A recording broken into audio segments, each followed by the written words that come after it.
Hello friends. మనం ancient ఇండియాకి సంబంధించి ఒక క్వశ్చన్ చూద్దాం.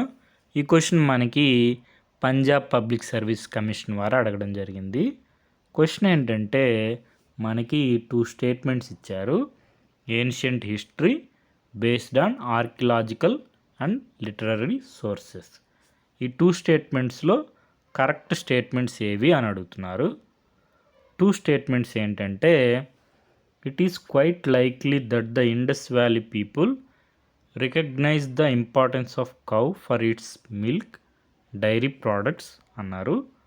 తర్వాత next and horse for it's agility in warfare. మనకి ఇండస్ వ్యాలీ పీపుల్కి హార్స్ సెంటర్డ్ పీపుల్ కాదనమాట. కాబట్టి మనకి ఇది ఇన్కరెక్ట్ అవుతుంది. వేదిక్ ఆరియన్స్ మనకి ఆ హార్స్ని యూస్ చేయడం జరుగుతుంది. మనకి ఇండస్ వ్యాలీ పీపుల్కి హార్స్ తెలుసు అని చెప్పి మనకి కన్క్లూజివ్ ఎవిడెన్స్ లేదనమాట. నెక్స్ట్ సెకండ్ స్టేట్మెంట్ చూసుకుంటే the Vajapeya sacrifice was performed by the kings in later Vedic period to bestow divinity on the king అన్నారు. ఇది ఇన్కరెక్ట్ అనమాట. వాజ్పేయ సాక్రిఫైస్ కాదు, రాజసూయ సాక్రిఫైస్ అనేది bestow divinity on the king. 2 statements incorrect. Correct statement అడిగారు కాబట్టి మనకి option D answer. మనకి దీనికి సంబంధించిన కాన్సెప్ట్ చూద్దాం. ఇక్కడ మనకి చూసుకుంటే సివిల్ సర్వీస్ ఎగ్జామినేషన్ 2013లో ఈ క్వశ్చన్ వచ్చింది. క్వశ్చన్ ఏంటంటే which of the following characterises the people of Indus civilisation. Indus valley సివిలైజేషన్ని రిప్రజెంట్ చేస్తున్న స్టేట్మెంట్స్ ఏవి అని అడిగారు. ఇక్కడ చూసుకుంటే మనకి they possessed great palaces and temples అన్నారు. ఇది ఇన్కరెక్ట్ అనమాట. ఆర్కియలాజికల్ ఎవిడెన్స్ ప్రకారం మనకి ఇండస్ వ్యాలీ సివిలైజేషన్లో మనకి గ్రేట్ టెంపుల్స్ అనేవి లేవు. తర్వాత సెకండ్ స్టేట్మెంట్ ఏంటంటే they worshipped both male and female deities. ఇది మనకి కరెక్టే. మదర్ గాడెస్ పశుపతి సీల్ ప్రకారం మనం ఇన్ఫర్ చేస్తున్నాం ఏమని, Indus valley people both male and female డీటీస్ని వర్షిప్ చేసేవాళ్ళు అని చెప్పి. కాబట్టి second statement correct. Third statement వచ్చి they employed horse drawn chariots in warfare అన్నారు. మనకి ఇది ఇన్కరెక్ట్ అనమాట. హార్స్ డ్రాన్ చారియట్స్ అనేవి వేదిక్ ఆరియన్స్ యూస్ చేస్తారు వార్ఫేర్లో, ఇండస్ వ్యాలీ పీపుల్ కాదు. కాబట్టి మనకి option B answer. 2 only correct statements అడిగారు కాబట్టి. ఇక్కడ మనకి అఫీషియల్ కీలో కూడా చూసుకుంటే క్వశ్చన్ 45కి ఆప్షన్ బి ఆన్సరు. తర్వాత మనకి సివిల్ సర్వీస్ ఎగ్జామినేషన్ 2017లో ఈ క్వశ్చన్ అడిగారు. ఈ క్వశ్చన్ ఏంటంటే with reference to difference between the culture of Rigvedic Aryans and Indus valley people. ఈ స్టేట్మెంట్స్లో కరెక్ట్ స్టేట్మెంట్స్ ఏవి అని అడుగుతున్నారు. ఇక్కడ మనకి 3 స్టేట్మెంట్స్ ఇచ్చారు. Rigvedic Aryans use coat of mail and helmet in warfare whereas the people of Indus valley civilisation did not leave any evidence of using them. ఈ statement కరెక్టే. మనకి Rigvedic Aryans war loving people అనమాట. కాబట్టి వాళ్ళ దగ్గర వార్కి సంబంధించిన technology కొద్దిగా అడ్వాన్స్గా ఉంటుంది. Coat of mail, helmet, horse drawn chariots ఇలాంటివన్నీ ఋగ్వేదిక్ ఆరియన్స్ అనమాట. ఇండస్ వ్యాలీ సివిలైజేషన్ సంబంధించి ఎవిడెన్స్ మనకి లభించలేదు. కాబట్టి ఈ స్టేట్మెంట్ కరెక్ట్. తర్వాత సెకండ్ స్టేట్మెంట్ చూసుకుంటే Rigvedic Aryans knew gold, silver and copper whereas Indus valley people knew only copper and iron అన్నారు. మనకి ఐరన్ అనేది ఇండస్ వ్యాలీ పీపుల్కి తెలియదు. కాబట్టి సెకండ్ స్టేట్మెంట్ ఇన్కరెక్ట్ అవుతుంది. సెకండ్ స్టేట్మెంట్ ఇన్కరెక్ట్ అని తెలిస్తే 2 ఆప్షన్స్ ఎలిమినేట్ అయిపోతాయి మనకి. ఇంకా మిగిలేది ఆప్షన్ ఏ, ఆప్షన్ సి. ఇంకా మనకి ఆన్సర్ అనేది స్టేట్మెంట్ 3 మీద డిపెండ్ అవుతుంది. స్టేట్మెంట్ 3 ఏమని చెప్తుందంటే Rigvedic Aryans had domesticated the horse whereas there is no evidence of Indus valley people having been aware of this animal.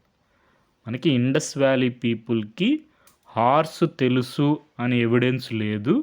Rigvedic Aryans మాత్రం డొమెస్టికేట్ చేయడం జరిగింది హార్స్ని అంటున్నారు. ఈ స్టేట్మెంటు కరెక్ట్ అనమాట అఫీషియల్ క్రీ ప్రకారం. కాబట్టి మనకి ఆన్సరు ఆప్షన్ సి అవుతుంది. 1 and 3 ఓన్లీ. మనకి క్వశ్చన్ 2 చూసుకుంటే ఆప్షన్ సి ఆన్సర్. మనకి ఈ క్వశ్చన్ ఇన్స్పైర్ అయ్యి బీహార్ పబ్లిక్ సర్వీస్ కమిషన్ వారు ఈ క్వశ్చన్ అడిగారు. Which of the following animals was not known to the people of Indus valley civilisation. Indus valley civilisation ప్రజలకి తెలియని జంతువు ఏది అని అడిగారు. ఆన్సరు ఆప్షన్ బి హార్సు తెలియదు. అఫీషియల్ కీలో కూడా the horse was not known to the Indus valley civilisation people.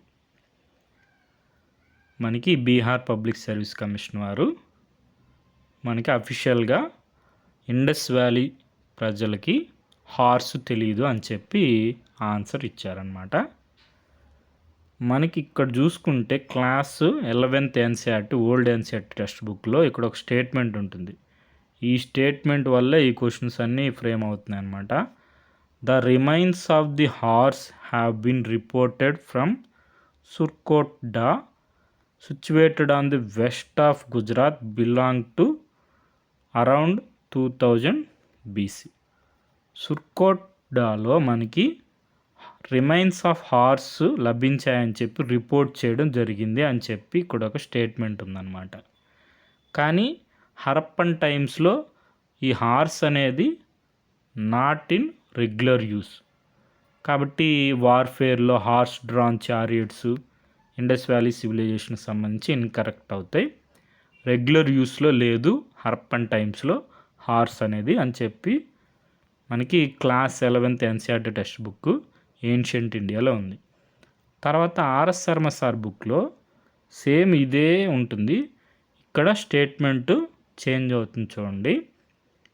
The remains of a horse are reported from Surkotada situated in west Gujarat and related to around 2000 BC but the identity is doubtful. అది హార్సా కాదా అని doubtful, conclusive evidence లేదన్నమాట మనకి. తర్వాత Harappan culture అనేది not horse centred, అంటే హార్స్ని ఎక్కువగా యూజ్ చేసేవాళ్ళు కాదని చెప్పొచ్చు అని చెప్పి చెప్తున్నారనమాట. India's ancient past R S Sharma sir book. తర్వాత నెక్స్ట్ చూసుకుంటే Rajasuya sacrifice which was supposed to confer supreme power అంటే డివినిటీ టు ద కింగ్ అని Rajasuya sacrifice. He performed Ashvamedha which meant unquestioned control over area which the royal horse ran uninterrupted. మనకు తెలుసు కదా, అశ్వమేధ యాగంలో మనకి ఒక గుర్రాన్ని యాగాశ్వాన్ని వదులుతారనమాట. అది ఎక్కడ వరకు అయితే అన్ఇంటరప్టెడ్గా వెళ్తుందో అక్కడ వరకు మనకి ఆ రాజుకి కంట్రోల్ అనేది రావడం జరుగుతుంది. తర్వాత వాజ్పేయ సాక్రిఫైస్ ఏంటంటే మనకి చారియట్ రేస్ అనేది కండక్ట్ చేయడం జరుగుతుంది. Royal chariot was made to win the race against his kinsmen. ఈ రిచువల్స్ అన్నీ కూడా మనకి ఎందుకంటే to impress the people with the increasing power and prestige of the king. ఇవి ఇంపార్టెంట్ చూసుకోండి. రాజసూయ సాక్రిఫైజు, అశ్వమేధ, తర్వాత వాజ్పేయ ద చారియట్ రేస్. మనకి సోర్స్ వచ్చి later Vedic phase, transition to state and social formation, ancient India, class 11th NCERT text book. ఇక్కడ మనం చూసుకుంటే ఆన్లైన్లో వాజ్పేయ sacrifice గురించి మనకి 17 అనే నెంబర్తో రిలేట్ అయి ఉంటుంది వాజ్పేయ సాక్రిఫైసు. ఈ వాజ్పేయ అంటే మనకి రాజసూయ అంటే రాజ్యాధిపతి అవుతారనమాట. వాజ్పేయి ఏంటంటే సామ్రాట్ అవడానికి వాజ్పేయి సాక్రిఫైస్ అనేది చేస్తారు. వాజపేయ అంటే మనకి అన్న పానీయాలన్నమాట, ఫుడ్ అండ్ డ్రింక్. శతపథ బ్రాహ్మణం ప్రకారం ఏంటంటే వాజ్పేయ సెరమనీ అనేది ఏ simple performance to obtain food and drink. ఇది మనకి వాజ్పేయ సెరమనీ. ఎందుకోసం? Food and drink. మన రాజ్యంలో బాగా పంటలు పండి సమృద్ధిగా మనకి నీళ్లు లభించాలని వాజ్పేయ సెరమనీ అనేది కండక్ట్ చేస్తారు. సోర్స్ వచ్చి the sacrifice of Rajasuya, వాజ్పేయ and అశ్వమేధ బై అపర్ణ దార్.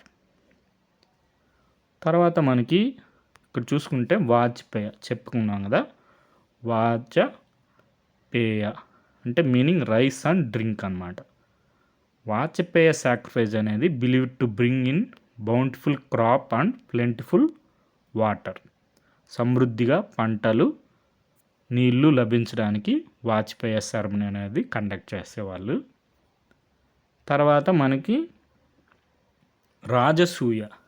రాజసూయ యజ్ఞ వచ్చి the king was elevated to the position of god's representative on earth.